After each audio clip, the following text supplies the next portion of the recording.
ಸಂಗಮೇಶ್ವರೇ ಆದಷ್ಟು ಬೇಗನೆ ಇಸ್ಲಾಮಕ್ಕೆ ಹೋಗ್ಬಿಟ್ರಿ.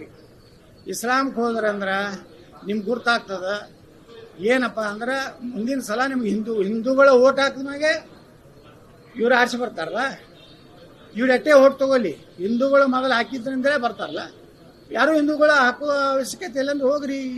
ಈಗ ಏನು ಹೆಸರು ಅವ್ರದು ಸಂಗಮೇಶ, ಸಲಾವುದ್ದೀನ್ ಖಿಲ್ಜಿ ಅಂತ ಮಾಡ್ಕೊಳ್ಳಿ, ಸಲ್ಮಾನ್ ಖಾನ್ ಅಂತ ಮಾಡ್ಕೊಳ್ಳಿ,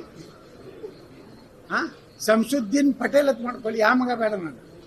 ಅದಕ್ಕೆ ದಯವಿಟ್ಟು ಸಂಗಮೇಶ್ವರವರು, ಸಿದ್ದರಾಮಯ್ಯನವರು ಮುಂದಿನ ಜನ್ಮಿತ್ರ ನಾವು ಹೋಗ್ತೀವಿ, ಮುಂದಿನ ಜನ್ಮಿತ್ರ ಹೋಗ್ತೀವಿ.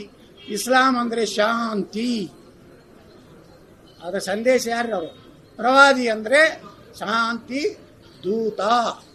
ನೀವು ಸಿದ್ದರಾಮಯ್ಯನವ್ರೆ ಅಟ್ಯಾಕ್ ಶಾಂತಿ, ನೀವು ಹೋಗ್ಬಿಡ್ರಿ. ಇವತ್ತು ಶಾಂತಿಯ ಒಂದು ಧರ್ಮಕ್ಕೆ ಹೋದ್ರಂದ್ರೆ ನಾವು ಆರಾಮಿರ್ತೀವಿ. ಈ ಹಿಂದೂ ಧರ್ಮದಾಗಿದ್ದು ಮುಸ್ಲಿಂ ಧರ್ಮವನ್ನು ನಾವು ಟೀಕೆ ಮಾಡಕ್ಕೆ ಹೇಳುವುದಿಲ್ಲ, ಆದರೆ ಇಸ್ಲಾಂ ಧರ್ಮದಲ್ಲಿರುವಂಥ ಸಿದ್ಧಾಂತಗಳನ್ನು ನೀವು ಒಪ್ಕೊಂಡಿದ್ರೆ ಅಲ್ಲಿ ಪುನರ್ಜನ್ಮ ಇಲ್ಲ. ಅದಕ್ಕೆ ದಯವಿಟ್ಟು ಸಂಗಮೇಶ್ವರವರು, ಸಿದ್ದರಾಮಯ್ಯನವರು ಆದಷ್ಟು ಬೇಗನೆ ಬೆಂಗಳೂರಿನಲ್ಲಿ ಮೌಲ್ಯಗಳನ್ನು ಕೂರಿಸಿ ಆ ಧರ್ಮಕ್ಕೆ ಸೇರಿದ್ರೆ ಒಳ್ಳೆಯದು.